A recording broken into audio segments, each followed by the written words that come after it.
বাড়ির মায়ের পুজো, সেই জন্য বেরিয়েছিলাম মায়ের পুজো উপলক্ষে বাজার করতে। বামুন ঠাকুর কোনো ফর্দ দেয় না, বলছে এমনি মাকে পুজো করলেই হবে। আমি ভাবলাম যে এমনি পুজো করব, মাকে যখন নতুন করে রং করেছি তো মাকে নতুন সাজাবো, মাকে দেখতেও ভালো লাগবে, সেই কারণে বেরিয়ে পড়লাম। তো সেই কারণে পুজো কেনাকাটা করছি। আর এই মালাগুলো দেখাচ্ছে যে এগুলো ভালো হবে, আমাকে দেখাচ্ছে, আমাকে বোঝাচ্ছে এগুলো মাকে ভালো লাগবে। তো আমি এগুলোরই একটা নেব ভাবছি, যেহেতু আবার কার্তিক মাসে পুজো আছে, সবই তো খুলে চেঞ্জ করে দিতে হবে, তাই বাজার করে বেরিয়ে পড়লাম একটু সোনা দোকানে। আমার সোনা দোকানে একটু নতুন খাতা ছিল, সেই জন্য সোনা দোকানে এসে পড়ি। নতুন খাতাটাও করতে হবে, যেহেতু আজকে ওখানে সোনা দোকানে আছে, তো করতে হবেই। একই পথে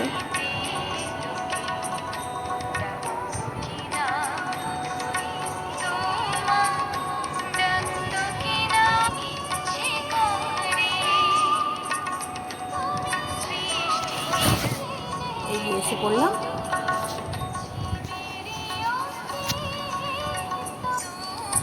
সোনা দোকানে সোনা নিই বা না নিই, সোনা দেখার নেশাটা আমাদের প্রতিটা মেয়েদের মধ্যে আছে। সোনা আর শাড়ি কেউ আলাতে পারবে না, মানে দেখতে হবে, নেই না নিই দেখতে হবে।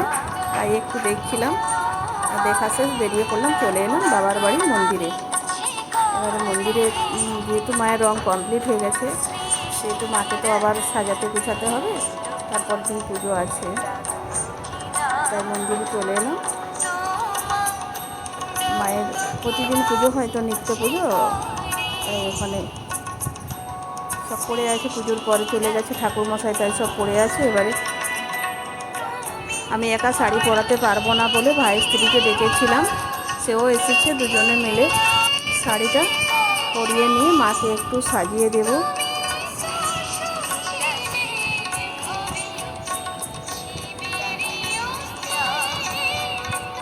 আর মায়ের মাথার চুলগুলো যে পরানো থাকে সারা বছর, প্রচুর নোংরা হয়েছে, বলে এগুলোকেও ধুয়ে দিই। এত রাস্তা ধারে তো এত নোংরা হয়েছে,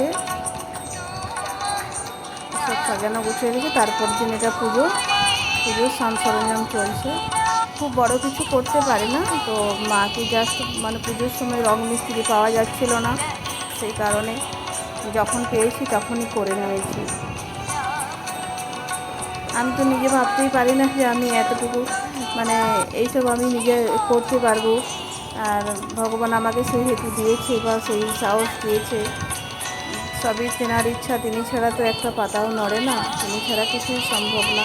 আর আমার খুব ভালো লাগে এগুলোর পিছনে মানে মেতে থাকতে, এগুলো নিয়ে ব্যস্ত থাকতে। আমি তো একা মানুষ, ছেলেদের নিয়ে আর এইসব নিয়ে আমি ব্যস্ত থাকি।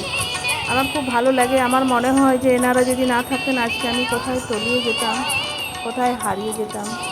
এনারা মা মা আমার পাশে ছিলেন বলে আজকে আমার দুটো ছেলেকে নিয়ে আমি এখনও শক্তভাবে নিজে বেঁচে আছি এবং ভালো আছি। যাই হোক, ভালো কিছু নাই হোক, ভাড়ার বাড়িতে থাকি, কিন্তু ভগবান আমার দুবেলা দুমুঠো জুটিয়ে দিচ্ছে, কোনো অভাব রাখে না। কারো বাড়িতে গিয়ে আমাকে হাত পাততে হয় না, হ্যাঁ করতে হয় না, বা বাচ্চারাও এখনও কোনো ছোটো মোটো কাজ করে না, কোনো অশ্লীল আচরণও করে না। সব কিছুই মায়ের কৃপা, মায়ের আশীর্বাদে আমি ভালো আছি মনে করি। তাই আমি মাকে মানে নিজের মায়ের মতো মনে করি, নিজের মায়ের মতো মনে করে মায়ের কাছে যাই। আর মাকে আমার খুব ভালো লাগে, তাই মানে কী বলবো, আমি এসব নিয়ে ব্যস্ত থাকতে খুব ভালোবাসি। আর এটা একটা এমন জিনিস যে মানে বলে না যে রথের সারথি যদি বাসুদেব হয়, তাহলে গোটা সৈন্যদল আমার কি হবে, সেরকম আর কি। আমার মা যদি তোমার পাশে থাকে, আমার পিছনে যে যতই লাগুক না কেন, আর যে যতই আমার পিছনে আসুক না কেন, আমি মনে করি আমি ভালো থাকি আর ভালো থাকতে পারবো তার আশীর্বাদে, আর ভালো আছিও। আর বাচ্চাগুলো যে পড়াশোনা করছে, যে লাইন নিয়ে যাচ্ছে, আস্তে আস্তে সাকসেস হচ্ছে, আমি মনে করি মাই তাদের মধ্যে সেই হেতু, সেই বিদ্যা বুদ্ধি প্রদান করছে, সেই কারণেই বাচ্চাগুলো সাকসেস হতে পারছে।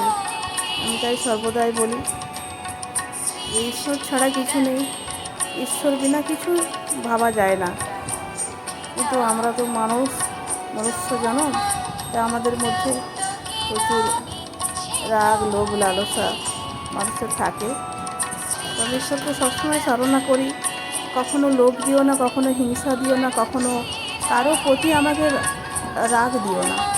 যে যা বলে আমি যেন সহ্য করতে পারি, যাই দেখি আমার যেন না মনে হয় আমার কেন নেই, আমার যেন না কখনো মনে হয় ওটা আমি নিয়ে নেব। যাক ভগবান আমাকে এই হেতু কখনো দেয় না যে আমি ওর নিয়ে নেব। আমার কখনো কোনো পরিস্থিতিতে মনে হয় না আমার কেন নেই, ওর প্রতি ও আমাকে এটা বলেছে আমি ওর পরিবর্তিতে ওরটা ক্ষতি করব, আমার কখনো আসে না। আর সবার আশীর্বাদে আমি ভালো আছি, এটাই বড় সুস্থ আছি।